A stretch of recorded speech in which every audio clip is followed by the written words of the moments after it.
NATO. Chief Mark Rutte has issued a stark warning to Russia, accusing the country of attempting to destabilize Europe. Speaking from Lisbon, Rutte emphasized that Russia is increasingly challenging the resilience of European societies, using tactics ranging from assassination attempts to cyber attacks and even sabotage. Rutte's comments come amid a fresh incident in the Baltic Sea that has raised concerns over regional security. Today we discussed the security situation in Europe. Russia is trying to destabilize our countries and is challenging the resilience of our societies, with acts ranging from assassination attempts to cyber attacks to sabotage.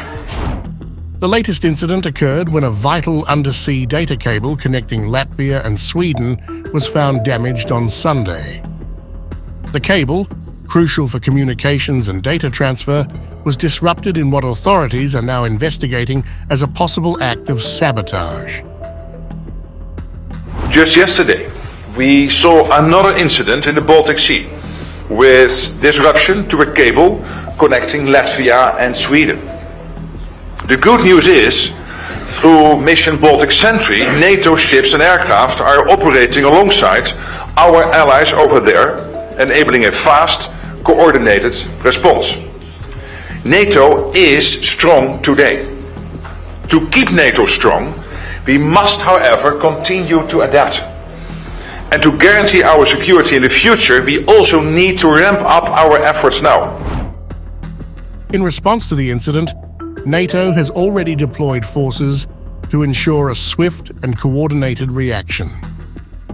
Latvia has dispatched a warship to assess the damage to the cable, and Swedish authorities have launched an investigation into aggravated sabotage. Meanwhile, the Swedish Coast Guard seized a Bulgarian ship, the Vijan, on Monday. The vessel, carrying fertilizers from Russia's Ust-Luga port to South America, is under scrutiny for potentially being involved in the incident. The head of Bulgaria's maritime navigation company admitted that the Vijan may have accidentally dropped its anchor during rough weather on Saturday, possibly causing the cable damage. However, he firmly dismissed any claims of deliberate sabotage, fueling further debate over the cause of the disruption. This latest event is part of a pattern of similar incidents in the Baltic Sea that NATO has linked to Russia. NATO alleges that Moscow is targeting critical infrastructure in the region, including underwater power and telecom cables. After a series of incidents in 2024, where several underwater cables in the Baltic Sea were damaged or severed, NATO launched the Baltic Sentry mission in response to increasing threats in the region, particularly from Russia's so-called Shadow Fleet. NATO has alleged that vessels within Russia's Shadow Fleet often operate under unclear ownership, are suspected of carrying embargoed oil products, and are seen as part of Russia's broader efforts to destabilize the Baltic region. NATO has also warned that these disruptions could be a prelude to more aggressive actions by Russia. The alliance has pledged to increase its presence in the Baltic to safeguard critical infrastructure and deter any future attacks.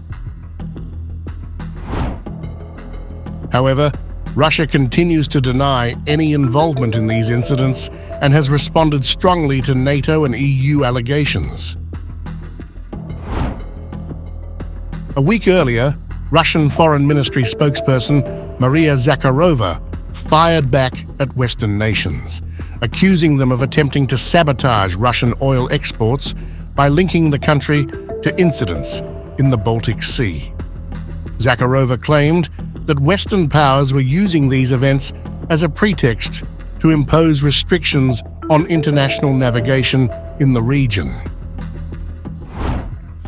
Westerners have also rushed to find a so-called Russian trail in connection with the recent damage to underwater telecommunications and electricity cables in the Baltic Sea. Authorities in Finland, Estonia, and other EU countries are rushing to classify the incidents as sabotage and are developing a version of the alleged involvement of the Russian Shadow Fleet as the main. Their real aim is more than obvious: to limit Russian oil exports by any means possible, and at the same time to try to create conditions for the introduction of arbitrary restrictions on international navigation in the Baltic Sea. In the light of the notorious speculations about its transformation into a NATO internal sea. As the situation in the Baltic Sea continues to unfold, NATO is focused on strengthening its defenses against potential threats in the face of increasing geopolitical tensions.